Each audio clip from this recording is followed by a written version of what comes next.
ಲೋಕಸಭೆಯಲ್ಲಿ ವಿಪಕ್ಷಗಳು ಕೇಂದ್ರ ಸರ್ಕಾರದ ವಿರುದ್ಧ ಸಮರಕ್ಕೆ ಇಳಿದಿದ್ದು ಲೋಕಸಭೆಯಲ್ಲೇ ಪ್ರಧಾನಿ ಮೋದಿಗೆ ಘೇರಾವ್ ಹಾಕಿ ಮುತ್ತಿಗೆಗೆ ಯತ್ನಿಸುವ ಪ್ಲಾನ್ ನಡೆದಿತ್ತು ಅಂತ ಸ್ಪೀಕರ್ ಓಂ ಬಿರ್ಲಾ ಸ್ಫೋಟಕ ವಿಚಾರವನ್ನ ಬಾಯ್ಬಿಟ್ಟಿದ್ದಾರೆ. ಪ್ರಧಾನಿ ಮೋದಿ ಲೋಕಸಭೆಗೆ ಗೈರಿನ ಬಗ್ಗೆ ಸ್ಪಷ್ಟನೆ ನೀಡಿದ ಓಂ ಬಿರ್ಲಾ, ಮೋದಿ ಚೇರ್ ಬಳಿ ಕಾಂಗ್ರೆಸ್ ಸಂಸದರು ದಾಳಿಗೆ ಸಿದ್ಧರಾಗಿದ್ರು. ಈ ವಿಷಯ ನನ್ನ ಗಮನಕ್ಕೆ ಬಂದಿತ್ತು. ಕೂಡಲೇ ಪ್ರಧಾನಿ ಮೋದಿಗೆ ಸದನಕ್ಕೆ ಬರಬೇಡಿ ಅಂತ ಹೇಳಿದೆ.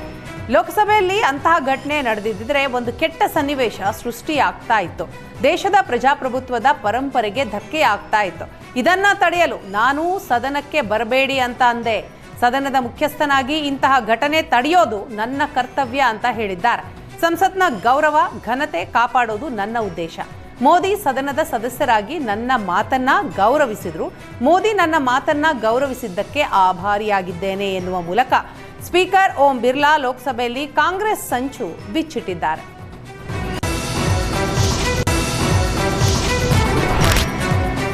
ಕಾಂಗ್ರೆಸ್ ಸಂಸದ ಶಶಿ ತರೂರ್ ಪುತ್ರ ಇಶಾಂತ್ ತರೂರ್ರನ್ನ ಆತ ಕೆಲಸ ಮಾಡ್ತಾ ಇದ್ದ ಕಂಪನಿ ಕೆಲಸದಿಂದ ಕಿತ್ತೆಸೆದಿದೆ.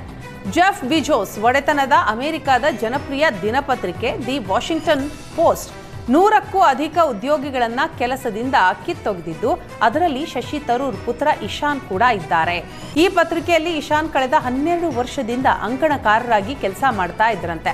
ಈ ಕುರಿತು ಎಕ್ಸ್ ಖಾತೆಯಲ್ಲಿ ಬೇಸರ ಹೊರಹಾಕಿರುವ ಇಶಾಂತ್ ತರೂರ್, 12 ವರ್ಷದಿಂದ ಪತ್ರಿಕೆಗಾಗಿ ಕೆಲಸ ಮಾಡಿದ್ದೇನೆ. ನನ್ನ ಸಹೋದ್ಯೋಗಿಗಳನ್ನು ವಜಾ ಮಾಡಿದ್ದು ಬೇಸರ ತಂದಿದೆ.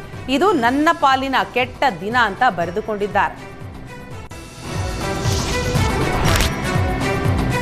ಶಾಲೆಗೆ ಚೂಡಿದಾರ್ ಧರಿಸಿ ಬಂದಿದ್ದಕ್ಕೆ ಮುಖ್ಯ ಶಿಕ್ಷಕಿಯನ್ನೇ ಶಾಲೆಯಿಂದ ಹೊರಗಿಟ್ಟ ಘಟನೆ ಕೇರಳದ ಕೊಟ್ಟಾರಕರದಲ್ಲಿ ನಡೆದಿದೆ.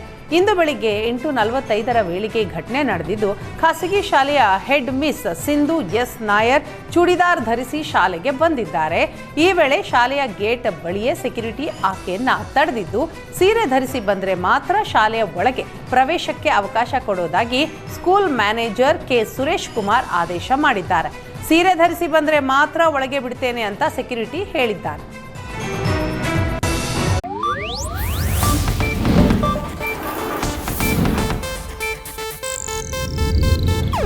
ಇದು ಏಷ್ಯಾನೆಟ್ ನ್ಯೂಸ್ ನೆಟ್ವರ್ಕ್ ಪ್ರಸ್ತುತಿ.